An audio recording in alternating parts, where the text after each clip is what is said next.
So, season 3 of Avatar: The Last Airbender, too long didn't watch. There's like a light, like probably time skip after season 2 ends, because remember, Aang, spoiler alert, died. But not really, Katara saved him. Season 3 opens and Aang is dressed in Fire Nation clothes. He has hair. So it's been at least that long. He wakes up in a room alone and he kind of starts to like freak out.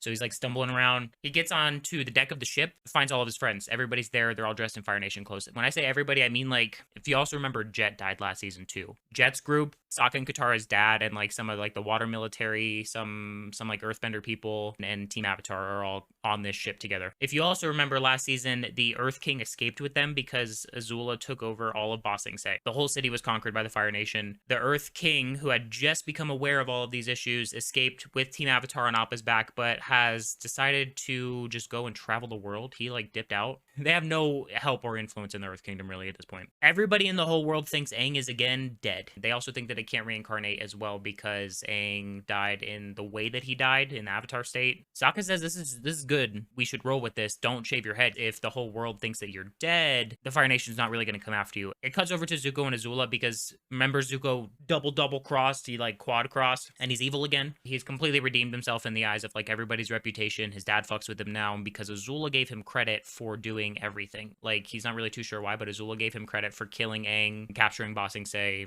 and capturing Iroh as well. Aang, pretty post just having woken up from this coma, decides to immediately like try to dip out and just go to the Fire Nation and deal with this. So he gets on his glider and he flies around, but it is, once again, this is like a reoccurring theme. It's storming. He gets lost in the storm and he's just kind of floating in the water, you know, despondent and sad. His hair is wet because he has hair now. Spirit Avatar Roku shows up and is like, bro, stop. Like you just stop. Like you need to go back and you need to chill out. If Sokka's ex-girlfriend Yue, who had become the moon, she like shines like a beam of light on Aang and like protects him from the treacherous waters. And he's like, damn, maybe I am being stupid. That's the end of the first episode. It sets the tone to be like super impossible. It feels defeated almost. They're all undercover now. So Aang's keeping his hair. They're trying to get some Fire Nation clothes. They steal clothes. The outfit that Aang grabs is like a school uniform. They don't realize this until they're like walking around, and like a truant officer in this city, like just some random cop. You need to be in school, young boy. And he grabs him and takes him to school. Aang is like, I guess my name is Kuzan. And he starts to learn Fire Nation propaganda, essentially. The Fire Nation kids are super uptight. Like their whole country sucks. Like maybe they can just feel it in the air. So Aang is like, we should have a dance party. He's still a kid. Like he's still a kid. So they have like a party at night and they invite all the kids to it. And the principal shows up. They were having a decent time. Like they were all kind of having fun. The principal of the school shows up to shut it down. And the Fire Nation kids, they don't know that Aang is Aang, but they know that he didn't belong in the school. So they like distract the principal while Aang escapes. The most important thing about this is that it makes Aang think that the Fire Nation is good people. Throughout this whole season, he's going to have a lot of instances where he encounters Fire Nation people that actually aren't that shitty. And it shapes a lot of like what happens toward the end. While that's happening, Zuko starts having anxiety because Azula is telling everybody that he killed Aang, and he's thinking that she did it because Aang's not really dead. Zuko is freaking out that Aang's still alive, so he hires an assassin to kill him, and this assassin is like this giant, like buff guy, outrageously buff, super bald head, and he has an eye on his head, in his forehead right here. From his eye, he firebends, but he firebends in a very specific way where he firebends explosions in a laser beam fashion. They are camped out like on a cliff and a meteor crashes. Weird, just circumstance. This meteor is largely irrelevant besides the fact that it crashed right here. It's nothing wild. A meteor crashes nearby. Everybody responds in their own way of like protecting or dealing with it because it like lights some of the ground on fire. Katara bends the water, Toph earth bends, and Aang does some air bending. Sokka's just kind of standing there with his boomerang. This is the episode that finally addresses that Sokka cannot do what everyone else can do. At some point, Sokka does take a piece of the meteor, by the way. In his journey, this episode, to find some, like, feeling of usefulness, he is looking for, like, a teacher to teach him swordsmanship, and he finds a guy in the Fire Nation to learn it from. It cuts, at that point, to Iroh being in jail, groveling on the ground, eating slop. It looks gross. It looks bad. But as soon as the guard walks away, Iroh, like, he's been faking it. This man is training. He's training hard. He's joining the ranks of hella jacked anime grandpas. We'll get to that. It goes back to Sokka. He finds the master, and turns out this guy's, like, pretty chill. He helps Sokka, like, forge his own sword, like a rite of passage type thing, you know, to make your own weapon. So Sokka makes his own sword, and he makes it out of the metal that came from the meteor. Sokka really ends up liking this guy a lot. So Sokka is like, I don't want to lie to my teacher. So he tells him, he's like, I'm not Fire Nation. I'm from the Water Tribe, blah, blah, blah. And the teacher is like, okay, well, let's duel. And then amidst their duel, you know, as good warriors do, they're revealing information.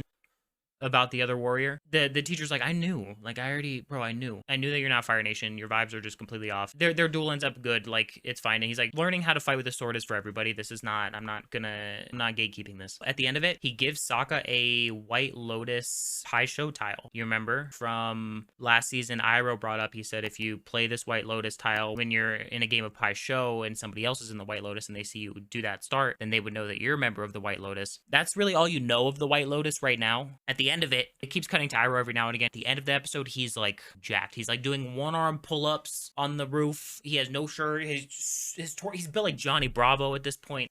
Welcome to the beach. So we are on the beach, but it is not a beach episode with Team Avatar. It is a beach episode with Team Azula, which now includes Zuko, who's evil again. This is a beach episode for them. I've introduced Mai many times, and I'll have a picture here for YouTube, but Zuko and Mai have been flirting. They are pretty much in a relationship. They all get forced to go to a place called Ember Island, where they used to go as kids, like on family vacations. Azula's just kind of sucking. She is like stomping, literally, this is not, I'm not hyperbole here. She's stomping on children's sandcastles. She's like yelling at people. Like, she does not know how to be a kind beach goer. There's some chads there that end up really kind of like mainly flirting with Ty Lee. They invite them to come over to a party later that night, and everybody's like, okay, bet. Meanwhile, while that's happening, the assassin that Zuko hired with the eyeball on his forehead, he is getting closer. He's progressively getting closer and closer. I also should have mentioned he has a pet bird. It's like a hawk. Helps him hunt. They go to the party. They're all there trying to like get their respective max on. Azula is trying to flirt. Like, she actually is kind of trying to flirt, but she just is horrible. While that's happening, a guy tries to flirt with Mai. It's relatively harmless, honestly. And Zuko gets like really pissed and breaks something, turns into a gamer boyfriend and like breaks a vase. And Mai's like, bro, what? You need to calm down, bro. They all kind of like storm off and like, you know, they're all upset with each other, whatever. They eventually link up and they're talking around a campfire and they're just like recanting their past trauma. They're kind of like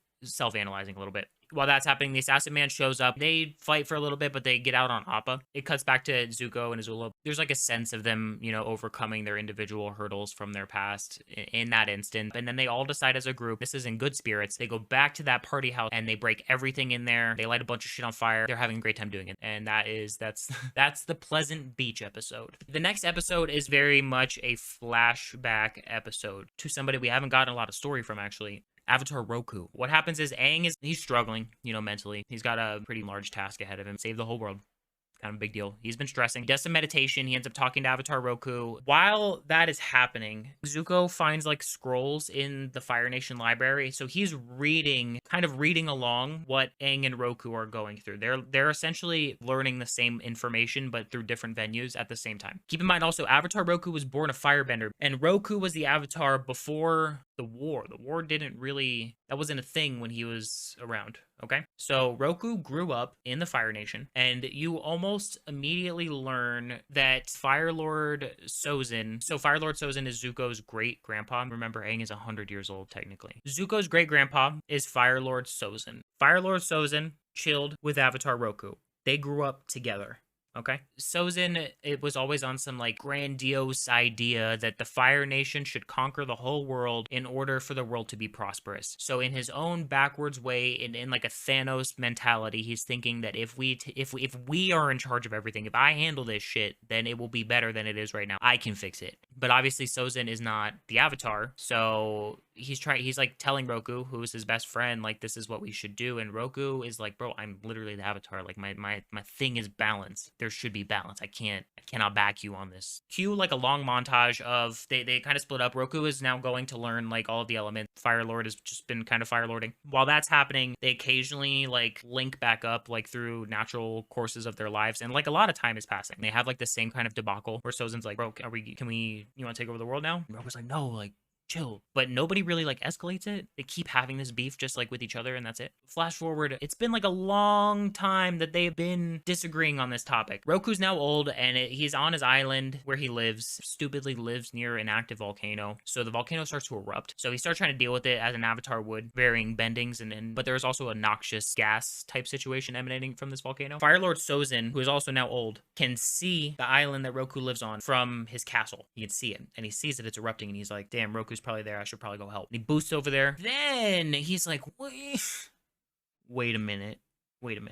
If I simply don't help him, if he dies, hypothetically, who's going to stop me from actually conquering the world at this point? He kind of chews on it for all of 2.5 seconds, and then he lets Roku die. Sozin is literally there, and Roku's like, bro, please help me. And so it's like, no. Sozin immediately is like the next person that's going to be the Avatar is an Airbender, so he immediately starts his plan to go decimate all of the air temples and genocide the Air Nation. It cuts to quickly Aang being born, waking up in like an ethereal type of light. He's bathed in like a orangey yellowy glow as a young baby. Zuko, he decides that he needs to go confront Iroh about all of it. And he's like, I need to talk to somebody that's going to give me legitimate information. Iroh confirms everything and also makes it very clear that Avatar Roku is his mom's grandpa. So Avatar Roku, Aang's previous reincarnation, is Zuko's great-grandpa. So in a weird way, Aang is Zuko's dad. Kind of. You know? Spiritually. And Zuko's like, whoa, holy shit. That's a lot to take in. It's very heavy information. And Iroh's also like, bro, that's why you got sick in Ba Sing Se when you were doing like some good stuff, some bad stuff, because you're born of the guy that's supposed to make the world balanced, but then you're also born of the other guy who's trying to make the world shit. You're born literally to be conflicted. That fully explains why that their narratives have been so like this. Throughout this whole spirit journey that Aang has been on, he really just kind of learns, and over the course of also like the past like previous few episodes as well, Aang really just comes to the conclusion that the Fire Nation isn't inherently evil. So Aang's like, with all this, bro, like with all this information, with how I grew up, I want to be nice. Like I don't want to fight him. I don't want to kill him. That episode is extremely important. It's very formative to like Aang's whole arc. The next episode, it opens with Toph getting arrested and immediately it cuts like 3 days earlier. Again, they're all in Fire Nation towns. Everybody's like aggressively training at this point because everybody knows that they're going to fight, blah, blah, blah. Toph has been helping Aang learn how to use her echolocation type shit. Sokka, Aang, and Toph, they go into town and they see some people that are gambling and they kind of realize that they could run a light scam. You know that game where you have like cups and you put like a rock underneath the cup and then you do this and you're like, which one? They're doing that, but they're doing it on the ground. So since it's on the ground, Toph can see under the cups. Run a light scam, and they kind of like, damn, wait, we're making money. Okay, this is kind of sick. They run a few more scams. They're diversifying their income. Katara is very disappointed in them. They just keep doing it. They keep running scams. Katara's like, okay, well, fuck it. Fuck it. I'll run a scam. I'm cool. I can hang with the cool kids. Let's do this, you know?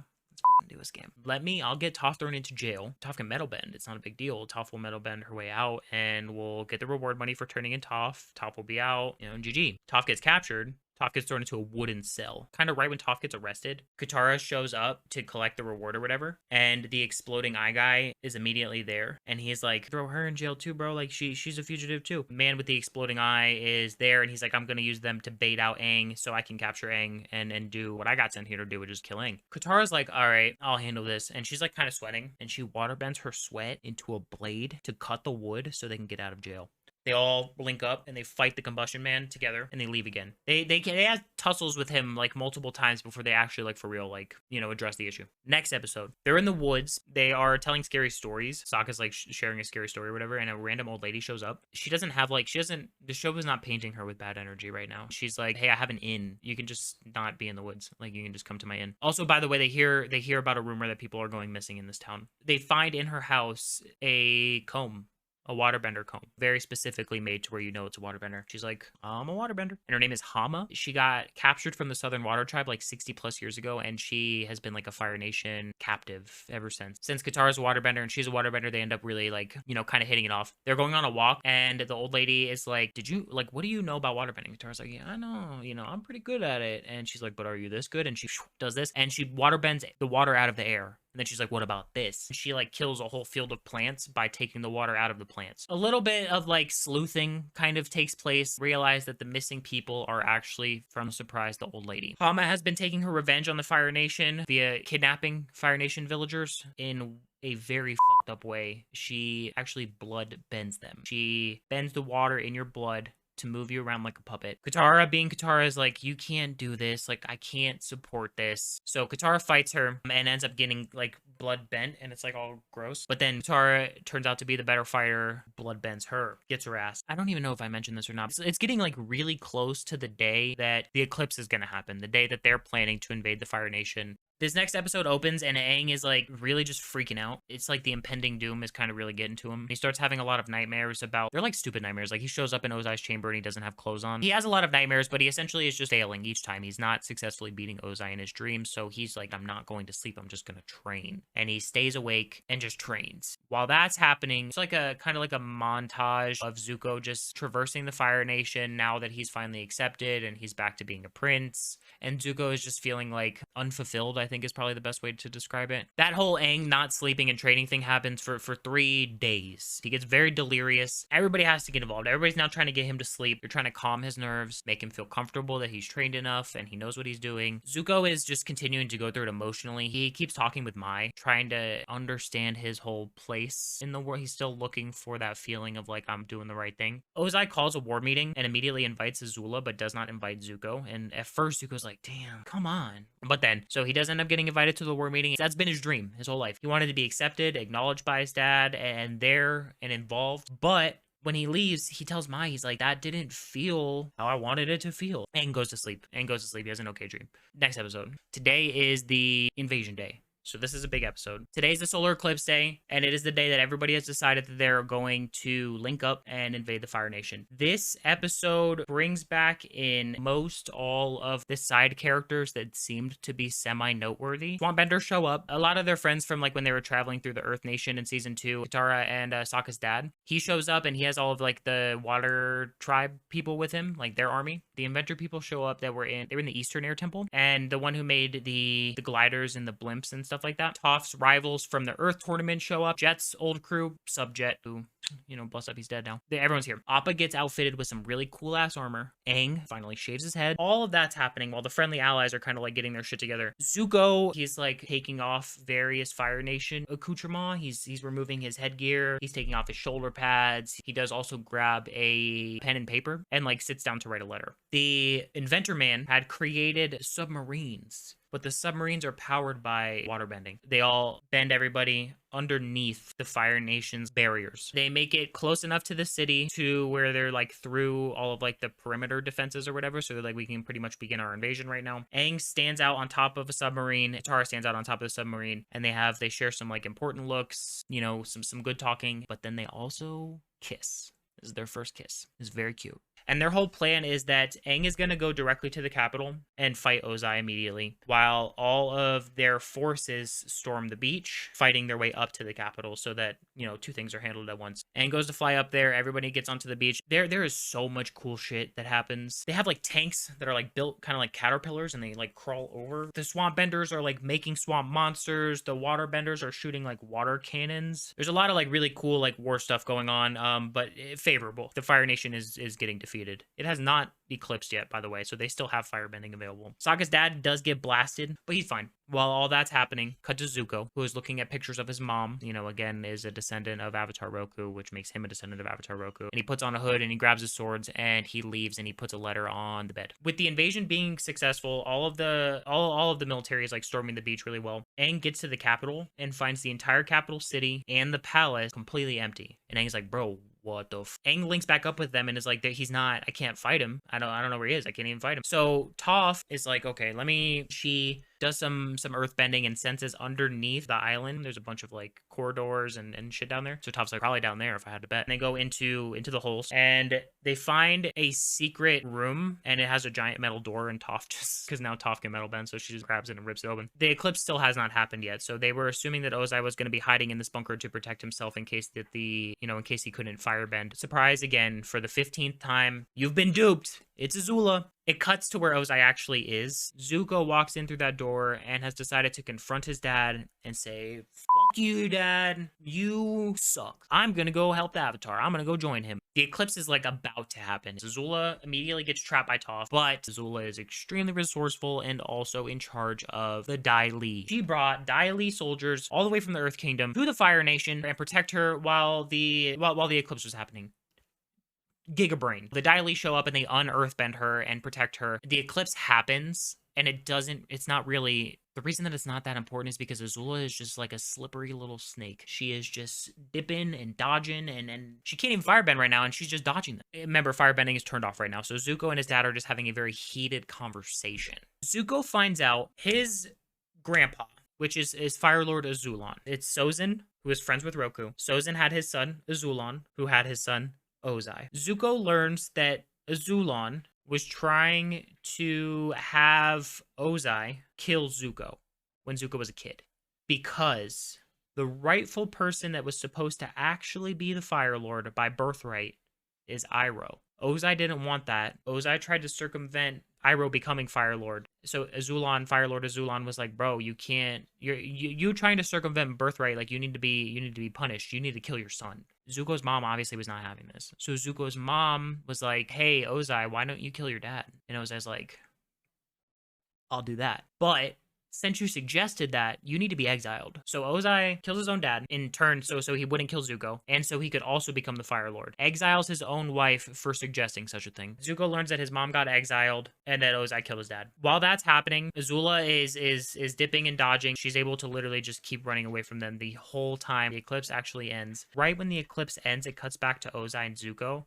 and Ozai charges up like a lightning blast, but since Zuko's been training, he takes that shit into his body, shoots it back at his dad, dips out in the explosion. The Fire Nation, since they just got their bending back, they were waiting essentially to send in their troops until this moment. The Fire Nation shows up with a shit ton of troops. Everybody has kind of regrouped at this point, and they're all like, this isn't looking good. It cuts again to Zuko, and he was running to Iroh's cell, presumably to break him out, because he's back on his good shit again, and finds that it is broken. So Iroh, buff animated, manned himself right out of there. The Fire Nation is whooping ass. So they're kind of like, all right, we need to split up. So essentially what's going to happen is a handful of you are going to escape on Appa, and the rest of us are going to stay here and get captured. They all leave, everyone else gets captured, and then it cuts to them flying away on Appa. Zuko is in a blimp by himself following Appa. They all go to the Western Air Temple to kind of just recoup. When I say they all, it's like anybody that wasn't captured. And it keeps cutting to Zuko, who's also at the Western Air Temple, but he's like skulking around. And they are talking about how, conveniently, Aang still does not know how to really firebend. And it cuts to Zuko in some forests nearby. His candor is totally different. His demeanor is different. I think his posture is even different. He looks and sounds and is acting like a different person, like a nice person. He's being good. And he's practicing how to apologize to them for 2 full television series of just shitheadedness and multiple double crosses. He's trying to figure out how to work through an apology with that. He gets confident enough and he shows up like in front of them. They're like talking in a group, and Zuko's just kind of like shows up there, and he's just like,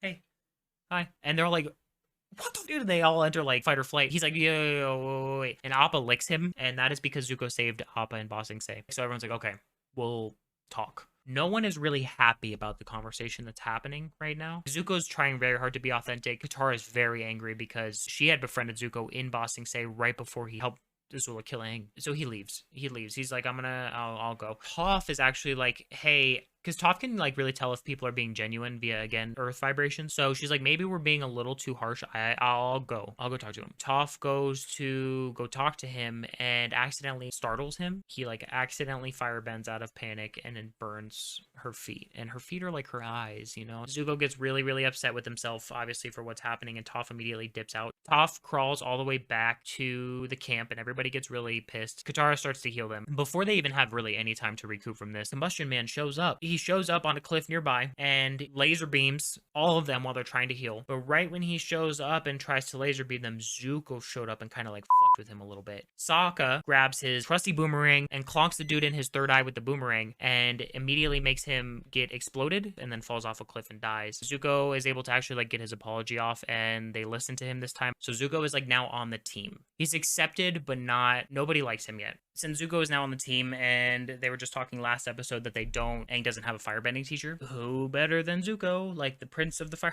Nation, to teach him? They stance up and they're like getting ready to kind of practice and learn how to firebend, but Zuko can't firebend anymore. His firebending is like turned off, and he realizes that everything that he knew about firebending and the way that he approached firebending was to like channel his anger in order to make the fire. He's not angry anymore. Toph mentions that the root of earthbending is from those earth badgers, the earth badgers that are way from the first season, and that airbending is from sky bison, Appa. So the root of all bending comes from like some kind of like natural existence. Maybe you can do that for firebending. And Zuko's like, I think I probably know what you're talking about. There is a place, an old civilization that is supposed to be extinct. They were supposed to be around a long time ago. They were supposed to have lived and existed alongside dragons, and they were called the Sun Warriors. We'll go to the Sun Warrior camp and see what we can't figure out. They go there and they find out that the Sun Warriors still exist. They are still very much alive. The tribe agrees to teach them their ways of firebending, the things that they know. They have to like carry something up to the top of a mountain. They both get to the top of the mountain with their respective fires, and when they get up there, dragons show up, like IRL dragons, doing some really pretty spirals, and they're like spinning around each other. I feel like it's implied that like one of the dragons is Aang and one of the dragons is Zuko. The dragons do some stuff, it's very pretty, and they eventually end up breathing their very pretty fires all over Zuko and Aang, but they're not on fire. It's actually just like life energy. And they realize that firebending should and is more usefully pulled from energy and life, your life fire, you know, and not from anger. It's very formative for them. Zuko's firebending becomes extremely goated. Aang gets like a pretty decent understanding of firebending right after that as well, so they can like really kind of begin doing the thing. The next episode is, and it doesn't feel wasteful, it's not filler, but every member of the group is getting their own individual episode with Zuko to help them form a better relationship with Zuko. So that was Aang's. This one will be Sokka's. Sokka wants to rescue his dad from prison because they know that they got captured during the invasion. And Zuko's like, I know where they would be kept. They would be kept at Boiling Rock, which is like Alcatraz. It's like a prison that is far away and you can't escape it, but it's also surrounded by boiling water. The rest of the team is like, no, this is probably not a great idea. We should not go to a Fire Nation prison. Like, we shouldn't do that. Sokka tries to sneak out and Zuko is immediately already there. Bro, I know what you're gonna do. Like, I'll go with you. So they take Zuko's blimp that he had followed them on and they go to Boiling Rock. But some like steam shit happens and it ends up crashing the blimp and they crash land at the island. So they cannot take the blimp to leave. They get there, they fight some guards, they take their clothes. They find out that Suki is in the prison. Suki, who was captured like midway through last season by Azula. Also, by the way, the warden at this prison is a very shitty person. Also is Mai's uncle. Zuko gets discovered because he's, you know, in the prison and he doesn't know that the warden is Mai's uncle, and Mai's uncle sees him and is like, Zuko? So Zuko gets thrown into a cell because he's a vigilante now or whatever. Sokka begins his plan to start rescuing Suki and Zuko, but he hears that there are going to be new Water Tribe prisoners coming in soon. So he like kind of cancels that plan. The episode ends with his dad stepping off. They use a gondola to shuttle the prisoners in, the new prisoners, and they see his dad stepping off the gondola. They have to come up with a new escape plan. Capture the warden during a prison riot and use him as a hostage to get onto the gondola and get them all out. Zuko, he's in jail right now, and Mai comes to visit him and ask him what the and they have a conversation, whatever. Azula and Ty Lee also show up on the Boiling Rock as well, so now Team Azula is all here. Sokka starts the prison riot, and he like opens all the gates. Right when that commotion happens, Zuko busts out of his cell and traps Mai in there, and she looks very pissed about it. They are able to successfully capture the warden. They free all of the respective parties from their cells, and everybody's linked up. They go to the gondola to escape. When they get to the gondola, Team Azula shows up, and Ty Lee like jumps onto the gondola ropes and runs across them. Azula just straight flies, and everybody starts doing some cool aerial fighting on the gondola, like on the roof of the gondola. The warden somehow is able to bust out, and he's like, yo, cut the cables. And what Mai decides to do, even after Zuko's double betrayal of her, because she loves him, she actually fucks up the guards that are about to cut the cable. Azula gets really angry about this and goes to fight Mai. Ty Lee steps in, bops up Azula. So now Ty Lee and Mai have both betrayed Azula. Azula has them both imprisoned, so now her group is broken up. She's pretty much alone. Team Avatar is able to get away via taking the ship that Azula took to get there, and they get to the air temple with Suki and their dad. Zuko and Sokka's thing was a success. Azula almost immediately shows up and ambushes them all at the air temple, and they have to split up. The only people that really stay together at this point now are Suki, Zuko, Toph, Aang, Katara, and Sokka. They all dip out on Appa, and there's some fighting that happens. Zuko does some cool aerial shit. Everybody is really chill and respectful of Zuko now because they've all had their episodes with Zuko, except for Katara. And Zuko's like, okay, I wonder what I can do to fix this. He talks to the other people that aren't Katara and learns that their mom was got by a group of Fire Nation people called the Southern Raiders. So Zuko goes to Katara and's like, I know what happened to your mom. Let's go get him. let's have a me and you thing. Katara is immediately like, I'll fucking kill him. Remember, Katara didn't want them committing scams a few episodes ago, but now she's ready to kill people. Katara and Zuko go tell the group that they're like, we're gonna go find the Southern Raiders real quick and just kind of put this to rest. And Aang's like, there's no reason to do that. But they do it anyway. They are tracking down information on the Southern Raiders. One of the ways that they get information about the Southern Raiders is Katara straight bloodbends a guy into admitting it, and she gets information about where the general or the leader of the Southern Raiders is, and they find where he's at. Cut to this guy. He's really just old and retired. He's living his old and retired life. He just tills fields and he's old. They show up and are like gonna kill him, and he's like, probably right, you probably should do that. And he says that Katara's mom said that she was the last waterbender in the village. Katara's mom lied to protect Katara. Katara's like about to kill him, but then she doesn't. Her and Zuko squash their beef. They both acknowledge that violence wasn't the particular answer to the situation. When they go back to their friends, Team Avatar, Zuko explains what happened to Aang and says, you were right, but how is violence not going to be the answer when you fight my dad? Like, you're gonna have to be violent. And Aang is like, is bringing up to Aang that he may not be able to be a pacifist in his fight with Ozai. The next episode is 100% a recap episode, which, I mean, just watch my YouTube videos. Just watch them.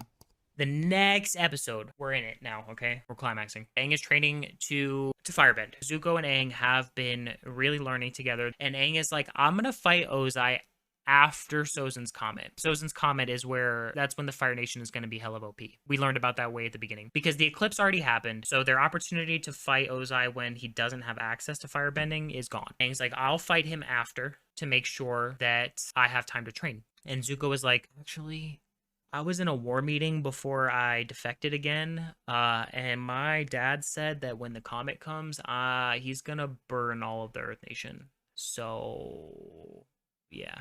And Aang is like, what?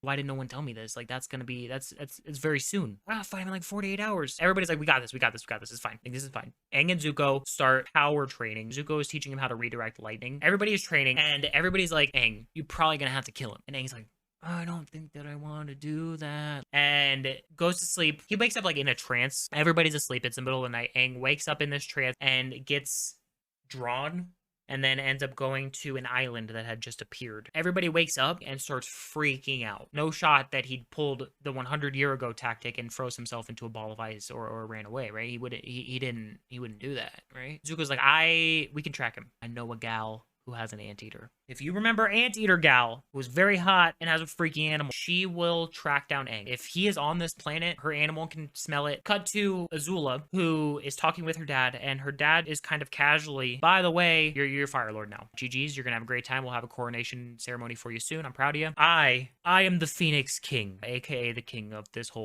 world. The last part of the episode is they find the girl they can track, and she smells like a thing of Aang's and says, Aang he's not dead, but he's not here right now. He's just gone. And everybody's like, wait, what do you mean he's not here? The next episode opens up. Zuko says, can you please, instead, since we can't find Aang, can you find Iroh for me? Cuts to Aang. He doesn't know where he's at. I'll mention he tries to earthbend and he can't, but he can airbend and he can waterbend, but he cannot earthbend. You'll figure out why. Aang is on the island and he doesn't really know what else to do, so he starts meditating. Avatar Roku shows up. He just says the same shit that everyone's been saying. Roku's like, bro, you probably got to kill him. You probably had to kill Ozai. Cut to the tracker. The tracker girl, who is now tracking Iroh, tracks to the outside walls of Ba Sing Se. So Ba Sing Se is a Fire Nation city at this point, and they run into, reveal, King Bumi from Omashu. Bumi stayed captured in Omashu because he also knew about the eclipse. He knew the eclipse was coming. He was waiting for the eclipse to bust out of his cage and free the entire city of Omashu, which he did. They reveal, not just Bumi, every old buff anime man in this show are all members of the White Lotus. Aang's first firebending teacher. You run into Paku, the dude who taught them waterbending. Sokka's old swordmaster who gave him the Paisho tile. They are all members of the White Lotus. This is an elite group of old men that transcends the four nations, that was created by Iroh to just really like defend humanity. And they're all outside of Ba Sing Se. Cut to Aang. Aang is now talking to Kyoshi. If you remember on that episode where they were on that island that had a lot to do with Kyoshi, he like killed that guy and the islanders were mad about it. And Kyoshi explained, I'm sorry that he died, but not sorry. Kyoshi has a very similar mentality with this. Tells Aang, you probably have to kill Ozai. Aang is like, is anyone gonna offer an alternative here? Anybody? He talks to another waterbender avatar. He talks to an airbender avatar. He's really just getting the same story, just from different people. people. Cut again. Zuko and Iroh finally reunite. Iroh is the most forgiving, kind soul in the whole world. He doesn't even get upset with Zuko for what Zuko did. They hug and tears fall. Just the sweetest thing in the whole world.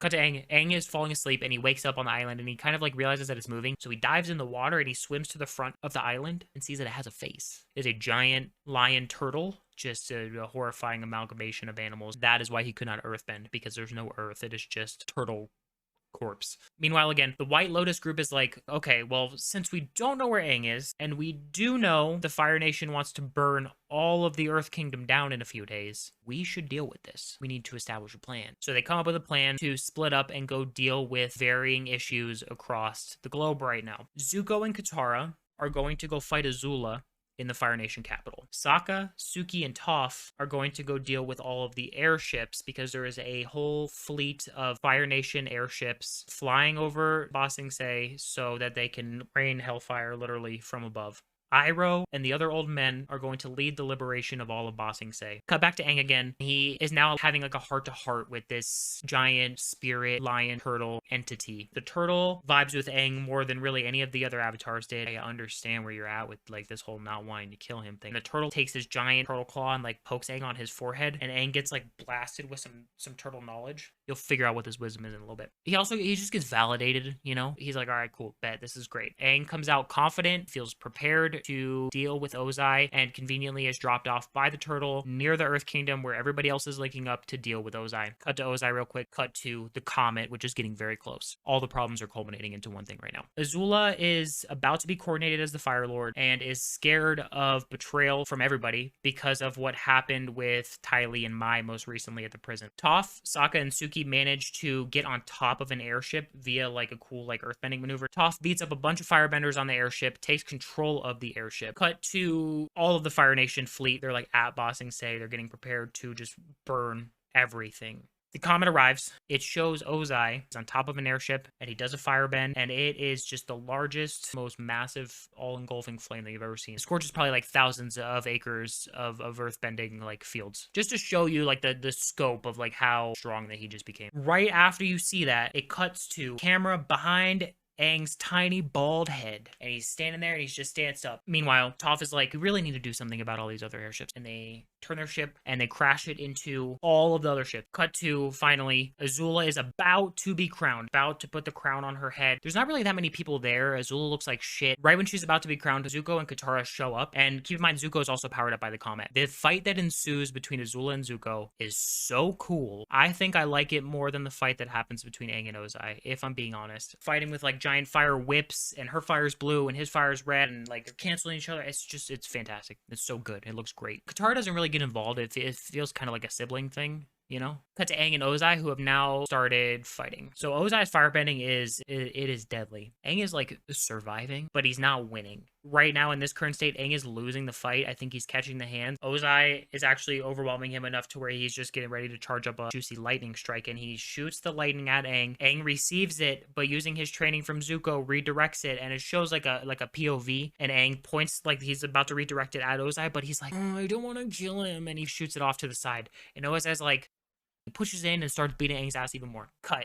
Zuko is fighting Azula, and in her one-on-one fight with Zuko, she charges up her own lightning strike and goes to shoot Zuko with it, but last second changes her mind, pump fake, and shoots it at Katara. Zuko realizes what's happening and selflessly dives directly in front of this lightning, receiving that shit and getting pretty fucking hurt. Cut back again. Aang has entered a fully defensive state. He does not have much options. He's wrapped himself up into an earth ball, and he's just in there thinking like, I'm gonna die. It really is not looking good. The episode ends. It opens immediately with right where it left off. You see him like actually for real cooking like a little egg. Ozai powers up blast of fire, shoots it so strongly at this ball of rocks that Aang actually gets blasted out of the ball of rocks. He gets anime blasted backward. There's like a little spike coming out of the rocks, and Aang flies and hits his back on the spike, right on the spot of his back where he got shot by Azula and died. And if you remember, when he got shot by Azula and died, he got cut off from the Avatar state. His chakras were sealed and closed. But when he gets blasted into this rock and the rock hits his spine in such a way that it reopens all of his chakras instantly, he has like this crazy like Jimmy Neutron moment where he goes into his own brain and then enters the Avatar state. He's in a pile of rubble and you can't see him. Ozai's like standing over him like, haha, stupid ass. Aang